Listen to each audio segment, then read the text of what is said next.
விருதுநகர் மாவட்டம் கிருஷ்ணன் கோவிலில் கல்வி பணியில் கடந்த 34 ஆண்டுகளாக சிறப்பாக சேவையாற்றி வரும் VPMM கல்வி நிறுவனங்கள், கலை மற்றும் அறிவியல் கல்லூரி, பொறியியல் கல்லூரி, நர்சிங் கல்லூரி, கல்வியியல் கல்லூரி உள்ளிட்ட பல்வேறு கல்வி நிறுவனங்கள் ஒரே வளாகத்தில்.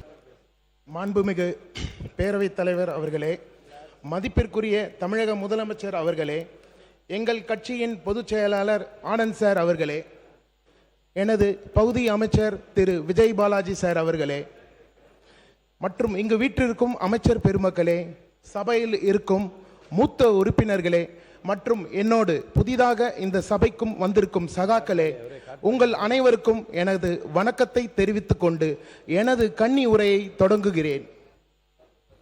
இந்த பேரவையில் காட்பாடி சட்டமன்ற தொகுதி மக்களின் பிரதிநிதியாக 30 ஆண்டுகளுக்கு பிறகு தளபதி மாண்புமிகு தமிழக முதலமைச்சரின் ஆசியால் மருத்துவனாக பணிபுரிந்த என்னை இந்த மாமன்றத்திற்கு அனுப்பி வைத்த எனது காட்பாடி தொகுதி மக்களுக்கு கோடான கோடி நன்றியை முதலில் தெரிவித்துக் கொள்கிறேன்.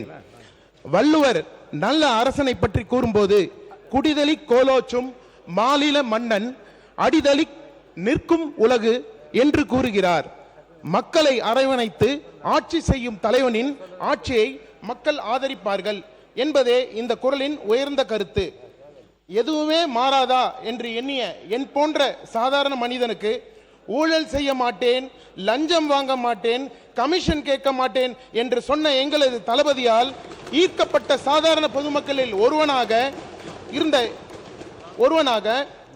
இருந்த என்னை அரசியலில் ஈடுபட்டு காட்பாடி தொகுதிக்கு என்னை வேட்பாளராக தேர்வு செய்து முன்னாள் நீர்வளத்துறை அமைச்சரும் திமுகவின் முக்கிய தூண்களில் ஒருவரும் பொதுச் செயலாளர் ஆகிய திரு துரைமுருகன் சார் அவர்களை எதிர்த்து வெற்றி பெற செய்து மாற்றத்தை கொண்டு வந்த இந்த ஒற்றை முகத்து சொந்தக்காரராகிய மாண்புமிகு தமிழக முதலமைச்சர் திரு சி ஜோசப் விஜய் சார் அவர்களுக்கு எனது முதற்கண் நன்றியையும் வணக்கத்தையும் தெரிவித்துக் கொள்கிறேன்.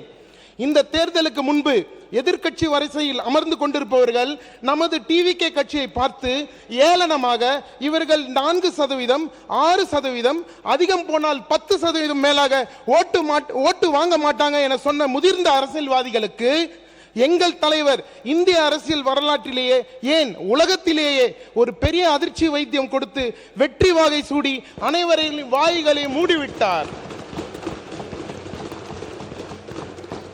காட்பாடி சட்டமன்ற உறுப்பினர் அலுவலகம் பல ஆண்டுகளாக செயல்படாமல் மூடப்பட்டு இருந்தது.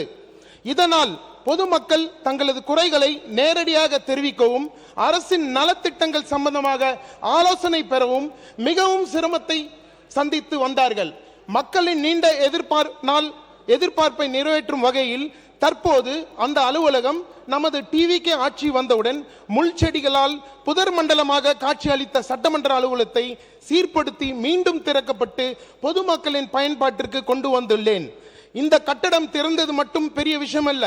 மக்களுக்கும் காட்பாடி சட்டமன்ற உறுப்பினரான எனக்கும் நேரடி தொடர்பு உருவாக்கப்பட்டுள்ளது. இதனால் காட்பாடி தொகுதி மக்கள் தங்களது கோரிக்கைகள், குறைகள் மற்றும் வளர்ச்சி திட்டங்கள் குறித்து எளிதாக அணுகி பயனடைஞ்சிட்டு இருக்காங்க.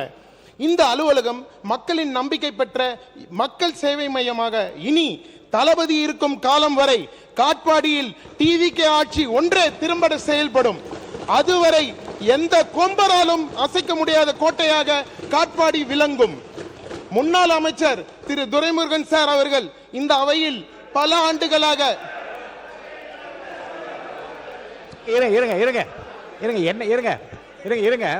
உட்காருங்க.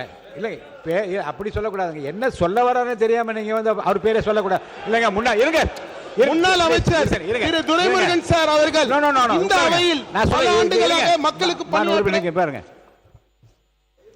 இல்லைங்கண்ணே, முன்னாள் இருந்தாரு, அவர் நான் தான் இவ்வளவு ஓட்டு வித்த ஜெயிச்சேன்னு சொல்றது நீங்க தப்பு சொல்ல முடியாது. அந்த சொல்ல முடியாது. அவரை பற்றி குற்றச்சாட்டோ குறையோ அல்லது அவரை பற்றி வந்து அவதூறாக பேச வார்த்தை வந்து அதை பற்றி நான் கவனிக்கிறேன். பேரை சொல்லி அவரை ஜெயிச்சேன்னு சொல்ல நீ அனுமதிக்கணும். பேசுங்க மாண்பு உறுப்பினர். முன்னாள் அமைச்சர் திரு துரைமுருகன் சார் அவர்கள் இந்த அவையில் பல ஆண்டுகளாக மக்களுக்காக பணியாற்ற மூத்த தலைவர். அவருடைய அனுபவத்திற்கு நான் மரியாதை செலுத்துகிறேன். பல ஆண்டுகளாக இந்த தொகுதியில் பிரதிநிதிப்படுத்திய நிலையில் இன்னும் பல பகுதியில் குடிநீர், சாலை, போக்குவரத்து வசதி, பாதாள சாக்கடை, அரசு மருத்துவ வசதிகள், வேலை வாய்ப்பு மற்றும் முக்கியமாக போக்குவரத்து நெரிசல் போன்ற தொகுதி மக்களின் அடிப்படை தேவைகளும் கேள்விக்குறியே. எனது காட்பாடி சட்டமன்ற தொகுதியில் மிக முக்கியமானதும் அத்தியாவசியமான மக்களின் நெடுநாள் தேவை மற்றும் மக்கள் தினமும் சந்திக்கும் மிக முக்கியமான பிரச்சனை காட்பாடி ஜங்ஷன் டு பாலாறு பாலம் வரை நிலவும் மிக மோசமான போக்குவரத்து நெரிசல். காட்பாடி தொகுதி மக்களுக்கு நன்றாக தெரியும். முன்னாள் அமைச்சர் நினைத்திருந்தால் சீர்படுத்தி இருக்க முடியும்.